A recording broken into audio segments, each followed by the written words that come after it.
Good morning, everyone, and thanks for joining us this morning. I'll be talking about the relationship between surface ECG and intracardiac recording.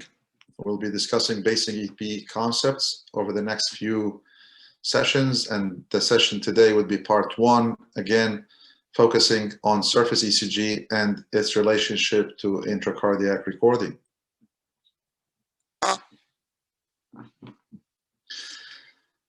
These are the topics for future sessions. We're starting with this first one, which is to recognize the relationship between the surface ECG and the EGM. In the future sessions, we'll be learning about the mechanisms of arrhythmias and how to use the ECG and the EGM, meaning surface ECG and intracardiac recordings, and their relationship in order to diagnose the mechanism of the tachyarrhythmia we're dealing with, namely focal versus reentrant tachycardia. Then we'll discuss in future sessions far field and near field recordings, in addition to unipolar and bipolar recordings. Whenever we say 12-lead ECG, we mean surface recording of the electrical activity of the heart muscle with every heartbeat on 12-lead ECGs. 6 leads, we call them limb leads, 1, 2, 3, AVR, AVL, AVF, and the other 6 leads, we call them unipolar or precordial leads, V1 through V6. These are the locations of the 6 precordial leads from V1 through V6, and we don't need to go into the details about the specific locations, but just to let you know that we are recording from sites close to the heart muscle, so we can record good activity of the heart muscle and we'll be able to recognize that activity. We have 6 leads, precordial leads, and we have 6 limb leads, and this is the representation of lead 1, 2, AVF, lead 3, AVR, and AVL. The key thing to emphasize on here is when we are recording from 6 limb leads and the previously shown 6 precordial leads, we are recording the same electrical activity of the same heart every beat, but from different angles.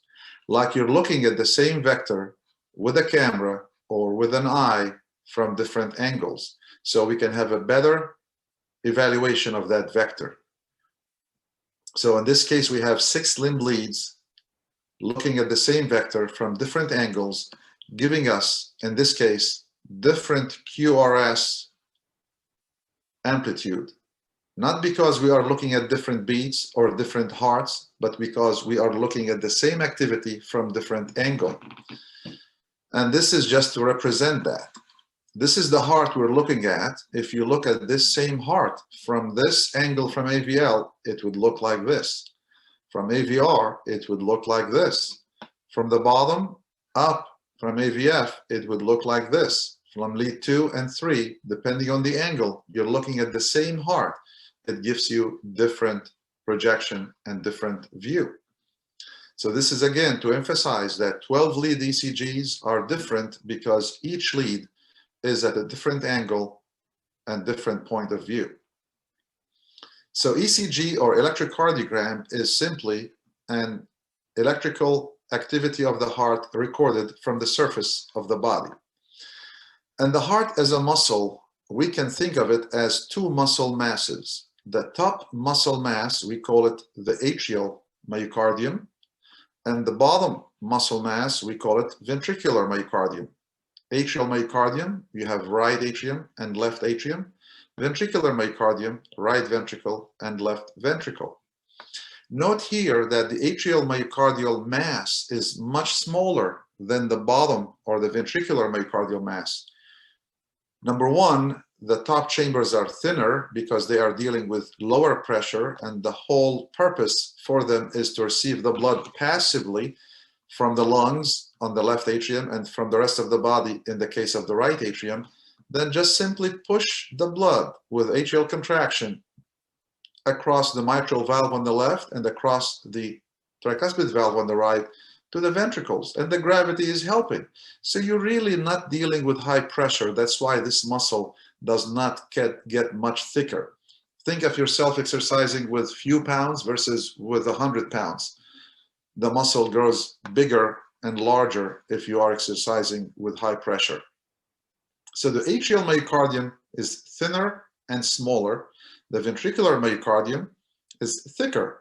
And you can imagine by the same logic why the left ventricle thickness is much more than the right ventricle thickness, because the right ventricle systolic pressure is equivalent to the pulmonary pressure, and usually about a normal range of 20 to 25 millimeter of mercury, versus the left ventricle pressure is the systemic pressure, and it's about, let's say, 125. So this is 25, this is 125, and the atrial pressure is 5. And that explains why the different thickness of different chambers of the heart myocardium. Nonetheless, atrial myocardium smaller, ventricular myocardium. You activate the atrial myocardium first. Why? Because the sinus node is located in the right atrium. The activity starts here, goes to the atria and activate the atrial myocardium first, then travels through the AV node to activate the ventricles after that. So when you activate the atrial myocardium, you give P wave. When you activate the ventricular myocardium, you get QRS. And as you travel between the atria and the ventricles, you get the PR segment. Remember, traveling through the AV node does not have muscle fibers, so you will not get myocardial activity to be recorded. So if you look at the electrogram here, we have one beat here. The isoelectric line is when you have no electrical activity. You activate the atria, you get electrical activity.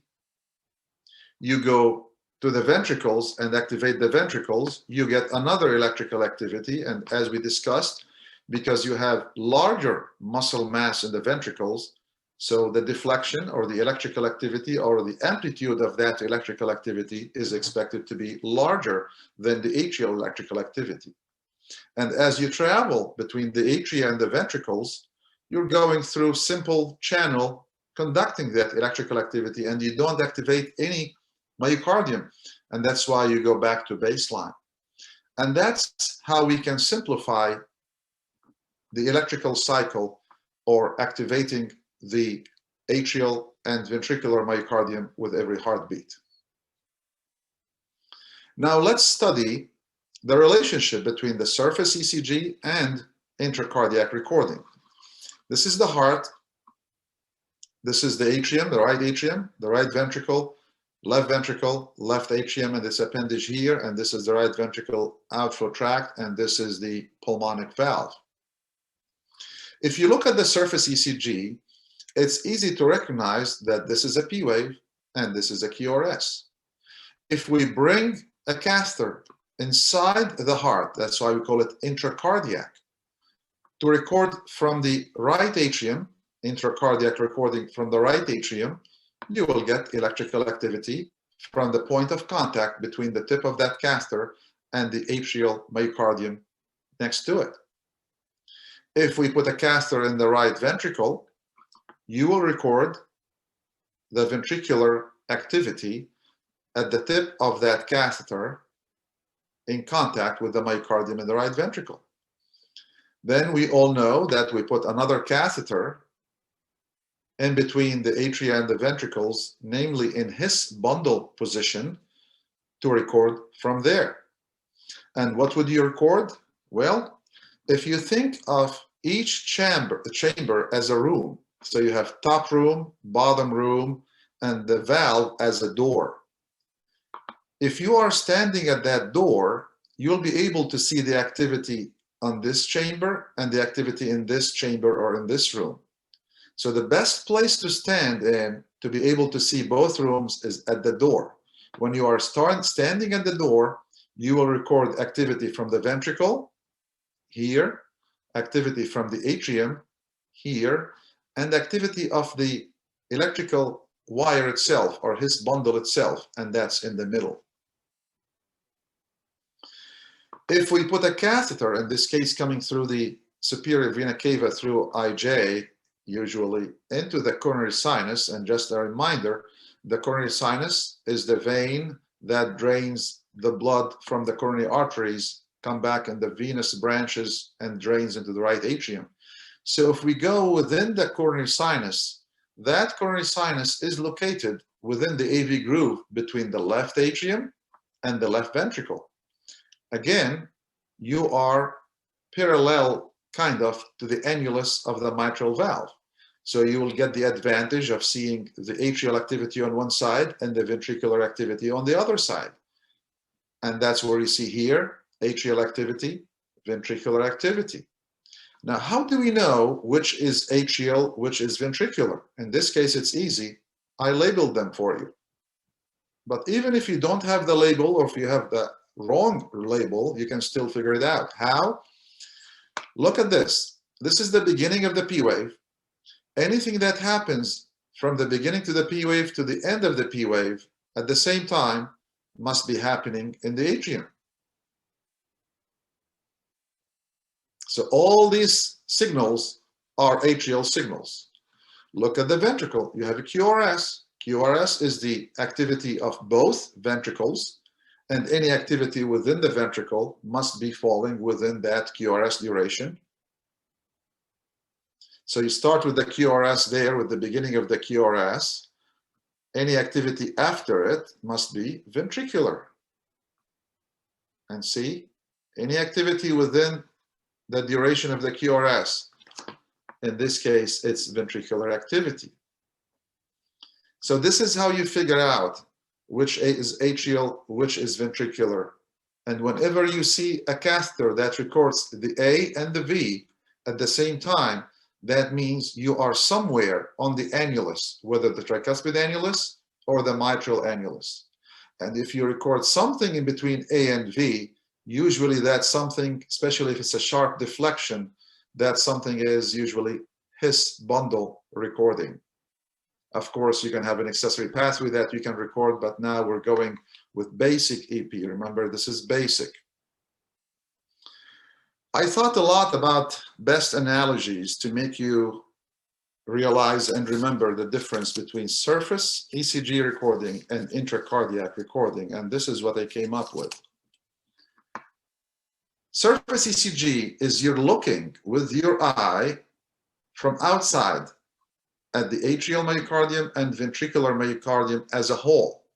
So you see P wave representing both atria, and you see QRS representing both ventricles.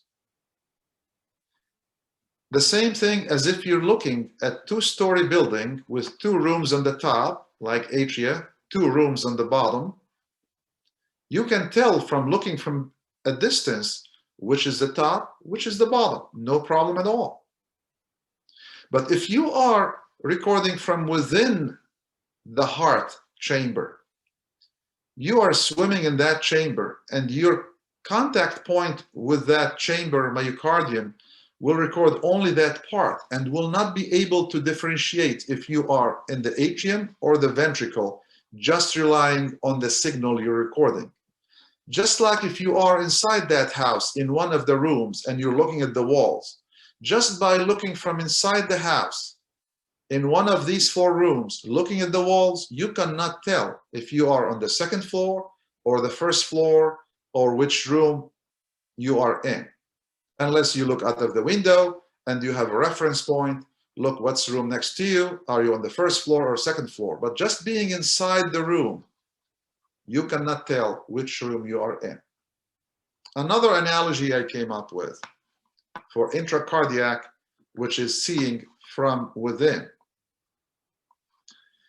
is you're recording the small part of the myocardium in contact with and in proximity to the tip of the catheter you're recording. So if you're recording in the atrium, let's say you're recording this patch here, and if you're recording in the ventricle, you're recording this part of the ventricle myocardium here.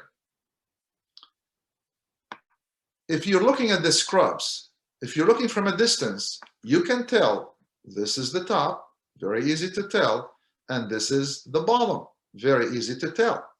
But if you take a piece of fabric from the top and a piece of fabric from the bottom and put them side by side, just looking at the pieces, you can never guess if this belongs to the top or the bottom, unless you know where it came from. Same thing here. If you're recording small part of the myocardium, top or bottom, you're only seeing that small part. You don't know where it's coming from unless you know where that catheter is. I hope that is enough analogies for you to remember the difference between outside surface recording and inside intracardiac recording. Now, in reality, when we have a pacemaker, you have the pacemaker here, as you all know. In this case, it's dual chamber pacemaker. You have two wires. One goes to the right atrium, one goes to the right ventricle. In this case here, to the right, we have dual chamber ICD. So you have one wire going to the right atrium, the other one with the coils, the defibrillator lead going to the right ventricle. The tip of those leads, whether it's a pacemaker or a defibrillator, are in contact with the atrial myocardium in case of the atrial lead and ventricular myocardium in case of the ventricular lead. And the recording is actually intracardiac recording. And the signal would be displayed as such. This is an example of one of our patients recording from the pacemaker. This is a signal recording from the atrium. This is a signal recorded from the ventricle. You may think, wow, this looks like a QRS, and this looks like a mirror QRS, and this is a little bit wider. You cannot call it QRS, and you cannot call it P-wave. Recording from the atrium, from inside the atrium, we call it A for the atrium and V for the ventricle. So you have atrial electrogram, ventricular electrogram. Again, you're recording from a small piece of that tissue. So you cannot call it QRS, and you cannot call it narrow or wide, and you cannot tell if it's atrial or ventricular. If any, this may look more like QRS than this one, although this is the P wave or the atrial electrogram, and this is the ventricular electrogram. So how do we know which is atrial, which is ventricular? Well, the device labels it for us. So here it says A for atrial, S for sensed, so atrial sensed signal, ventricular sensed signal. You may say, well, this is before this, it must be a P wave before a QRS. Not necessarily, because you can have a lot of arrhythmias where the QRS comes before the P wave. But this is just to highlight that atrial electrogram and ventricular electrogram could be similar, and you cannot tell which is which, just relying on the timing or relying on how it looks. Versus on the surface ECG, you can simply and quickly look at the QRS and the P wave and say, this is P wave atria, this is QRS ventricles. Another example, we can see this is actually an ICD, recent EGM I got last week. This is activity, intracardiac activity. This is intracardiac activity. They are almost the same time. Which is A, which is V? I don't know. Look at the way they look. They are really similar. And I was happy to find this electrogram very similar. You really cannot tell, relying on the morphology or how it looks, which is A, which is V. So how do we know? Look at the top corner here. Every device company has different ways of labeling which is A, which is V. So it says here 1, 2, 3. That's 1, 2, 3. Number 1 is atrial electrogram. Number 3 is ventricular electrogram. Number 2 is leadless ECG. So the device is trying to record some strip similar to an ECG recording by recording from the can of the device itself and the tip or the coil of the lead inside the heart to give big area of recording to imitate or mimic the surface ECG. So this tells you, this is atrial electrogram, this is ventricular electrogram happening at the same time. This is actually a tachycardia. You will learn later that was what we call AV nodal reentrant tachycardia, because the activity, both the atria and the ventricles happening at the same time. Of course, this is not enough to make the diagnosis, but this is what it was. And highlighting that you cannot tell from the timing, you cannot tell from the looks, you just have to rely on other things. And in this case, it's labeled. Once again, let's highlight the differences between surface ECG and intracardiac electrogram. Surface ECG, we call the activity P for atrial activity, QRS for ventricular activity. For intracardiac recording, we call it A for atrial activity, V for ventricular activity. On surface ECG, it's very easy to look at it and recognize which is atrial activity or P wave, which is ventricular activity or QRS. As we just noticed from the two previous examples, atrial and ventricular EGMs could be very similar, and you just cannot tell based on the way they look, which is atria and which is ventricles, basically activity. For the surface ECG, you can easily tell, is this narrow QRS or wide QRS? How? By measuring the duration of the QRS. Intracardiac recording, you do not use those terms. You do not say narrow QRS, you don't say wide QRS, you don't say narrow V electrogram or wide V electrogram. Why? Because you are recording from a small piece of myocardium, the one that is in contact or close to that recording electrode. In case you have tachycardia, let's say you have ventricular tachycardia, where the ventricles are going at their own pace and the atria going at different speed. It's very hard on the surface ECG to see the atrial activity dissociated from the ventricular activity. Why? Because the P waves are hidden behind the QRS and the T waves. But for intracardiac recording, you can easily see the atrial activity and the ventricular activity and the relationship between A and V and whether they are associated or dissociated. The standard for paper speed for 12-lead surface ECG is 25 millimeter per second. For intracardiac recording, usually speed is 100 to 200 millimeter per second. Surface ECG from the surface, it's a non-invasive recording. Intracardiac recording is invasive. So now we're gonna give some examples and go over them, and that would be it for this session. This is a combination of surface ECG. You see the top 4 channels, and intracardiac, the bottom channels. I always say when you look at a screen that is crowded with a lot of elements, deal with it the same way you deal with a crowd when you walk in a room and you don't think you know anybody. The first thing you do is you look around and keep looking around until you find somebody you know and you say hi to, and then that somebody you know, you stand with and start talking to, and they start introducing you to other people you don't know. So if you look at this screen here, all of you should be able to recognize right away, this is P, QRS, P, QRS, T wave, T wave. These are the people you know in this crowd. Now let's look at the people you don't know, or I think you may not know, so let's verify and get to know them. This is P wave.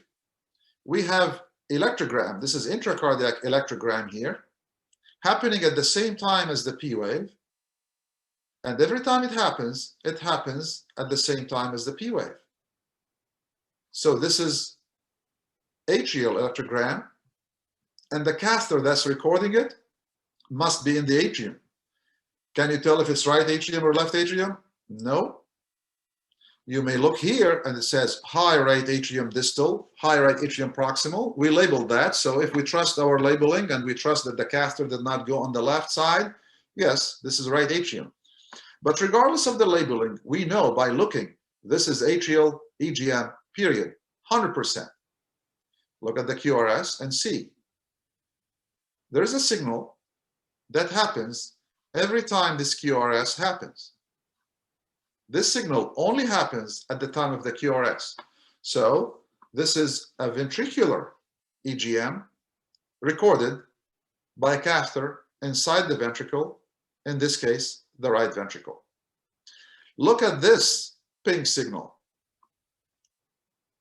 You see activity at the same time as the P wave, activity at the same time as the QRS. So this catheter must be at the door between the A and the V, on the annulus somewhere, whether it's the tricuspid annulus or the mitral annulus. Then we look in the middle here and we see this sharp deflection that's not happening at the same time as the V, not happening at the same time as the P wave, it's in between. This is typical of His bundle recording.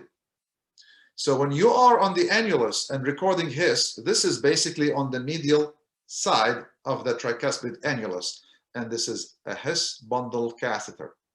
So by recognizing the surface P wave, we were able to see you have atrial catheter, ventricular catheter, and a His bundle catheter. Now, when we measure intervals, because when we do EP study, we evaluate the conduction system and how intact it is, and if there's any problem with those electrical wires, if you will, and whether there's any defect in them to the point we may need a pacemaker implanted. So we measure AH interval, which is the way we measure it, between the beginning of His recording on His catheter to the beginning of His bundle recording. Again, atrial recording on His catheter to His bundle recording on His catheter, and the distance between these 2 points, we call it AH interval. A for atrial, H for His. Normal, 55 to 130 millisecond. HV interval, which is the time it takes the impulse to travel between His bundle through His Purkinje system to the ventricles. So we measure HV interval from His electrogram or His bundle recording to the beginning of the QRS, not the beginning of this V electrogram, beginning of the QRS. So HV interval incorporate intracardiac and surface recording for measurement. This is important to remember. And normal interval is 35 to 65 millisecond. Let's look again and practice another surface and intracardiac recording. Again, you went into this room crowded with a lot of channels. You go to the channels you know and start talking to them. This is the P wave, QRS, P, QRS, P, QRS. This is a T wave. Now let's look at the other people in the room. This activity happening every time there's a P wave. Every time there's a P wave, there's a EGM here. This must be atrial catheter. QRS, anything underneath is recording the ventricle. This catheter only records when QRS is occurring. So this catheter in the ventricle, this catheter in the atrium.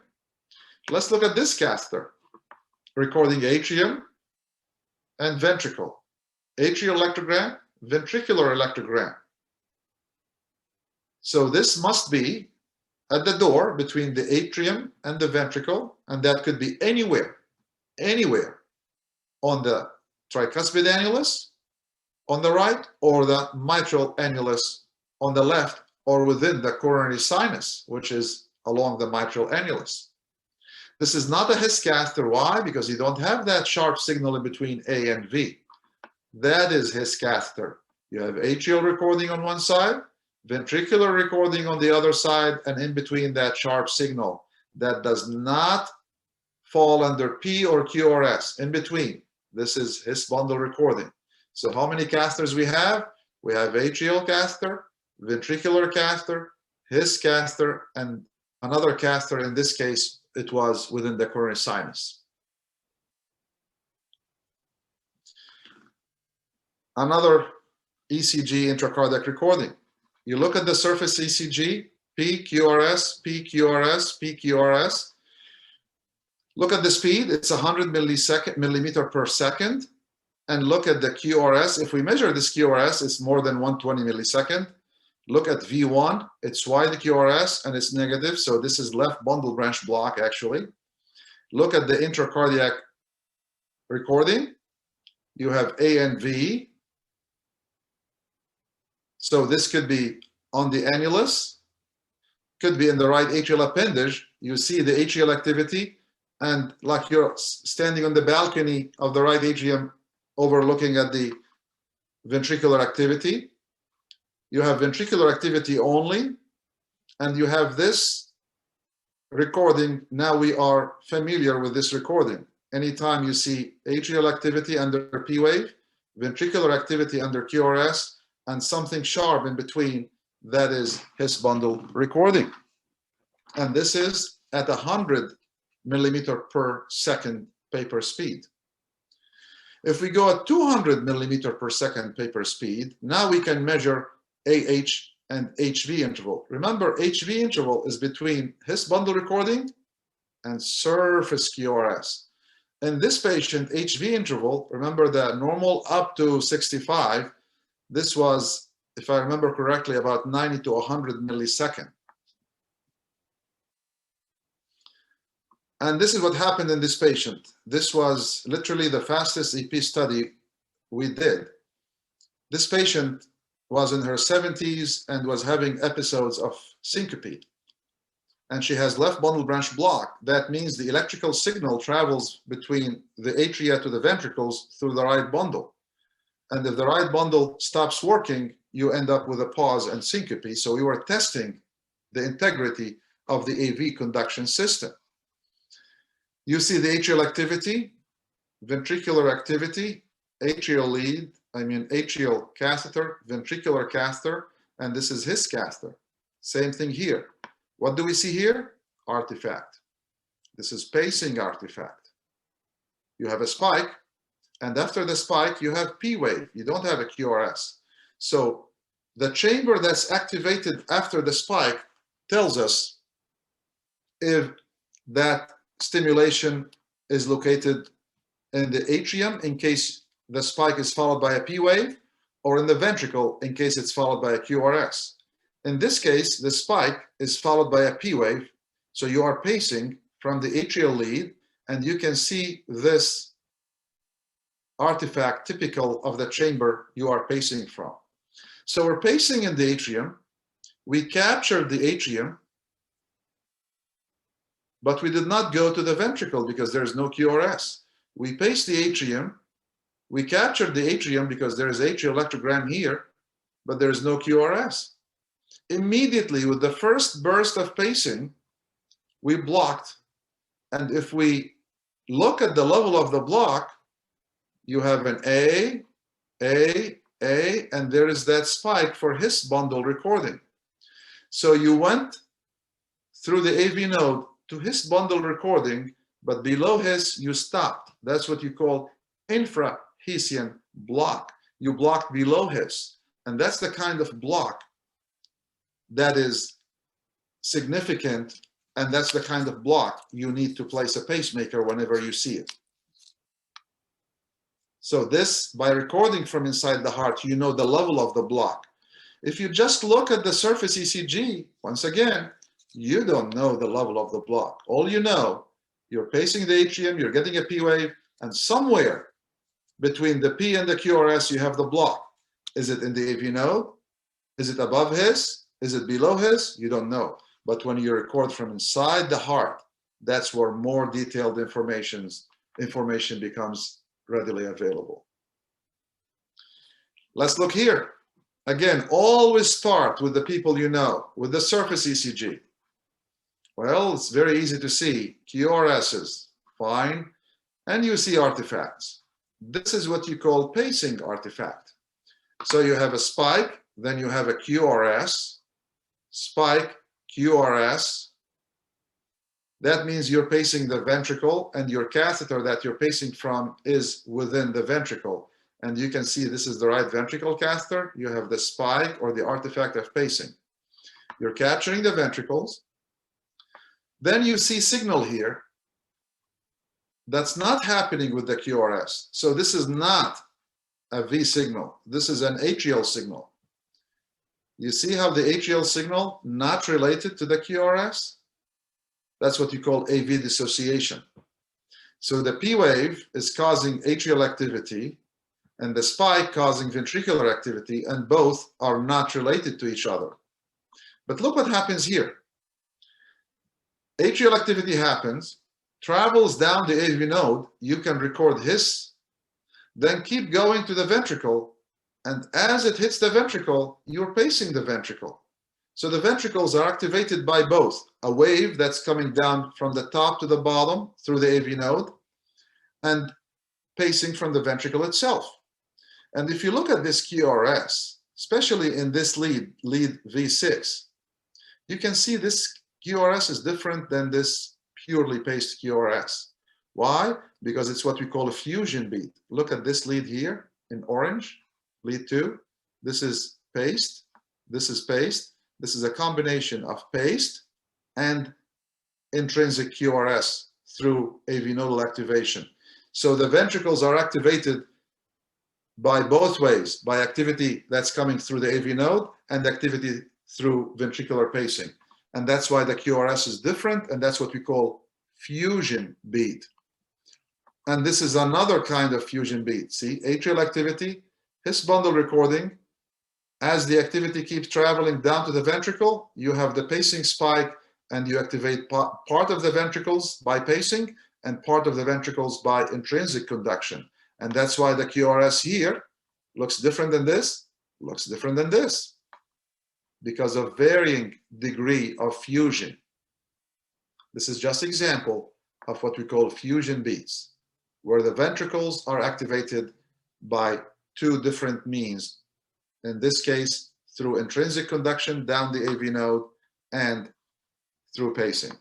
But this is, again, good example how you read intracardiac recording and figure out which is the A, which is the V. Another example here, surface ECG. You have no QRSs here, no P waves, and you have no recording here. You have a spike followed by a QRS, spike followed by a QRS. We are pacing in the ventricle, and the catheter we're pacing from is the ventricular catheter. Then we have activity that follows after the QRS and not related to the QRS, so this must be atrial.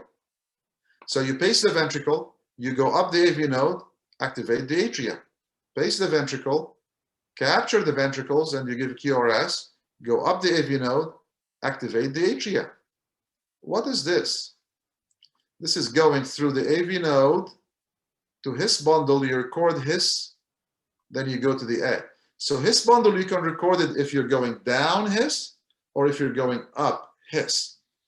And why do we see His here? We don't see it here. This is another thing we can discuss later. But the reason for that is you block in the right bundle. You're pacing in the right ventricle. You block in the right bundle. You cross the septum. And you have long time to get to His. And that time will allow the ventricles to activate. And by the time you get to His, it's by itself and it's visible. In this case, you activate the ventricles and His around the same time. That's why it's not visible. But this is just a good example of retrograde His recording, meaning you're recording activation of His in a retrograde fashion, opposite to the normal fashion, going from the ventricles to the atria. That's what we call retrograde fashion. Spike, QRS, spike, QRS. We're pacing from the right ventricle in this case, recording ventricular activity. And after ventricular activity, we're recording that sharp signal. That's His. And then we don't record an A. So the block here above His in the AV node. Then when we stop pacing, you have the sinus and the QRS, P wave, QRS. This activity is at the same time as the P wave, so you have atrial catheter. This activity, the same time as the QRS, you have ventricular catheter, and this catheter records the A, the V, and that sharp deflection in between we call His bundle or His potential. So this is a His catheter. 3-catheter study in this case. This is only surface ECG, and look at the speed, 25 millimeter per second. That's the standard speed for surface ECG. And that's why you see this nice P wave and nice near QRS. So you can tell sinus, QRS, PQRS, PQRS. Then you see here what looks like PVC. Back to sinus, sinus, sinus, sinus, looks like PVC, sinus, and so forth. When you have a PVC that does not take the place of the next QRS and is not followed by what we call compensatory pause, we call that interpolated PVC. And let's look at this closer.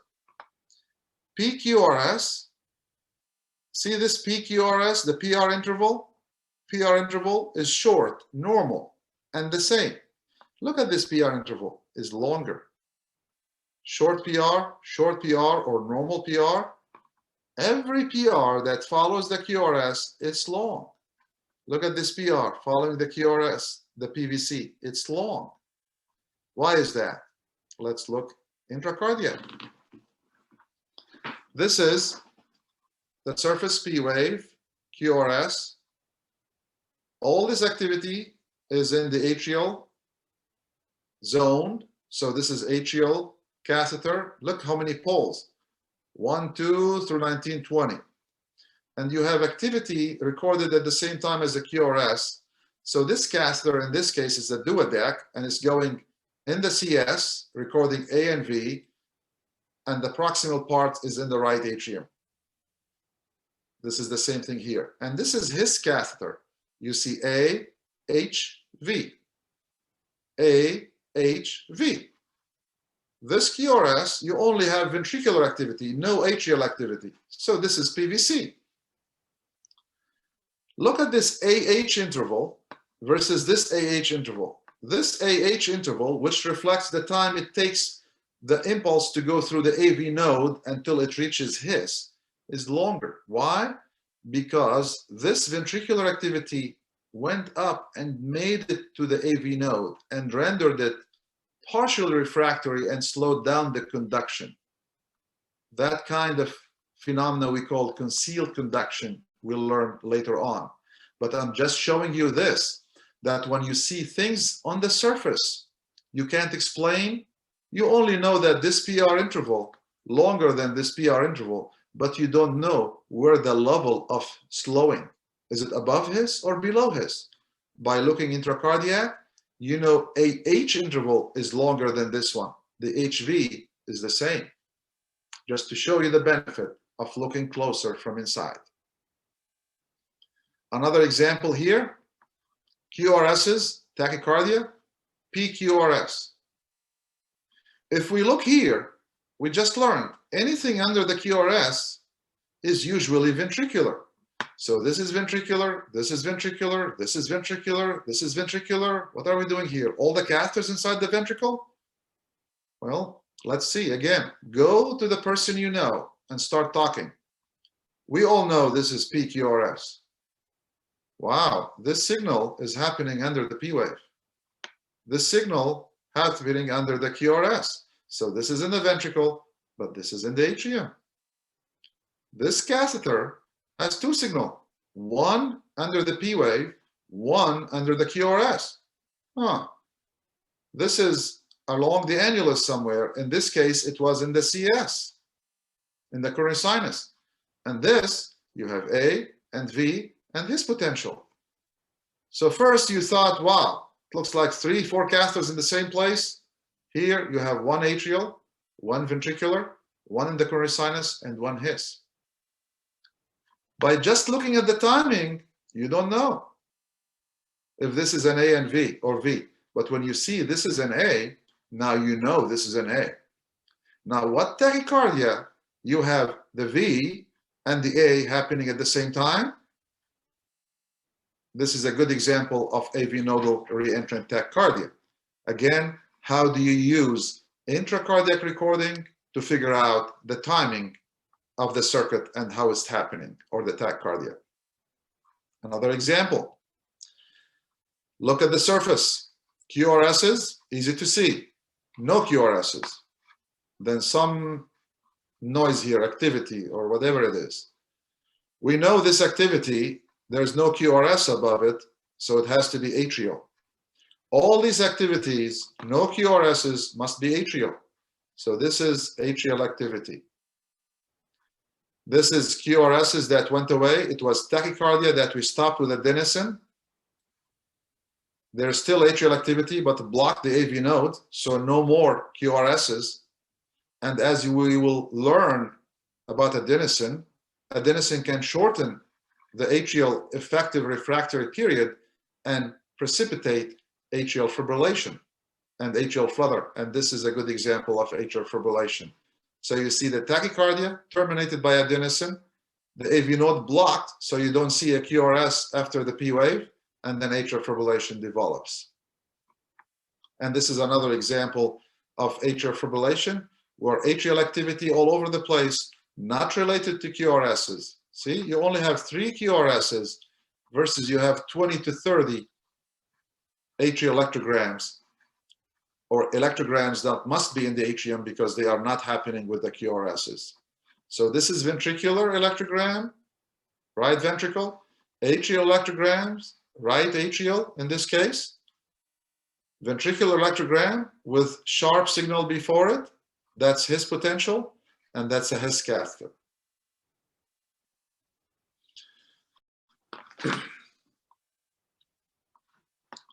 Other examples.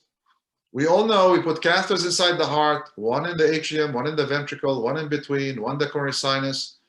And usually the only normal connection between the atria and the ventricles is the AV node. So when you have a catheter, look at this, P and the QRS. So this signal under the QRS, so it must be in the ventricle, right? If you look at the labeling, it says high right atrium. In this case, the catheter was in the atrium, it slipped to the right ventricle, and it's recording the ventricular activity. So don't always look at the label, because the catheter can move and your label may not be valid anymore. So that's what I'm saying. You need to rely on what makes sense, not what's labeled. So this is the ventricle. This is ventricular activity with His potential. That's a His catheter. And this is atrial activity under the P wave, ventricular activity under the QRS with no His in between. So that's along the annulus, in this case, in the coronary sinus. And there's a decapolar catheter here, 10 electrodes, distal, 1, 2, through 9, 10. 1, 2, through 9, 10. If you look at 1, 2, atrial activity and ventricular activity are very close, or also, or what we call fused. 1, 2 is here. Why 1 and 2 atrial and ventricular activity would be too close to each other? The only explanation for this, if you have an extra connection between the atria and the ventricles in that location, and that's what you call accessory pathway. A muscle fiber that connects the left atrium and the left ventricle, and this is what's not normal. Once you ablate that muscle fiber, you separate them like this, and you get rid of the delta wave. So this is during pre-excitation, delta wave. This is when you separate them after you get rid of the accessory pathway.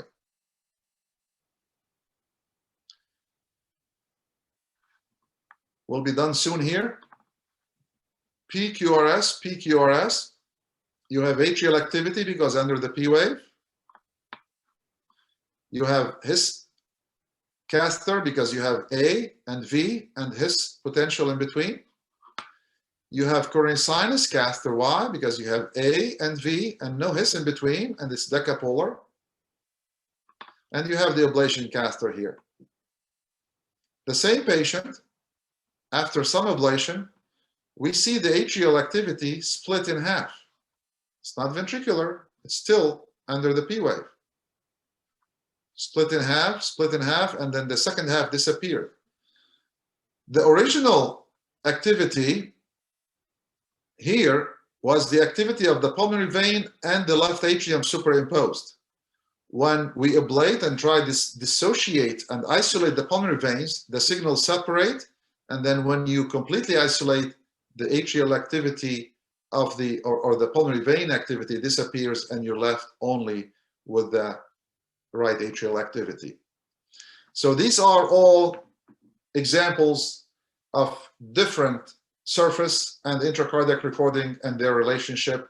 I hope you are now able to be relaxed as you look at some busy screens and be able to differentiate the timing, the relationship between the different activities on different catheters, and use the surface ECG that you know well to try to figure out what you're recording and where it's being recorded from.